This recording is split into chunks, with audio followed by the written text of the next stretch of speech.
Ang application mo ay change classification from non-pro to pro. Kailan ka ba unang kumuha ng lisensya? Matandaan mo pa?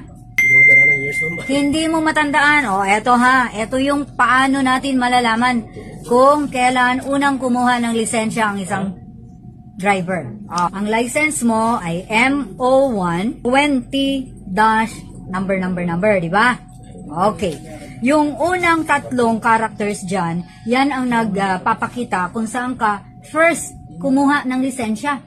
MO1, code yan siya ng Cotabato Licensing Center. Okay, so yan. Forever na yan, nandyan ha. Kahit saan ka pang agency na magre-renew, yan pa rin ang lalabas. Yung kung saan ka unang kumuha ng lisensya.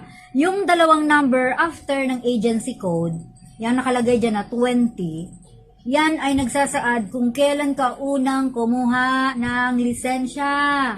So, 2020 ka unang kumuha ng lisensya, kuya.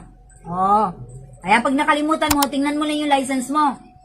M01-20. Okay, 2020.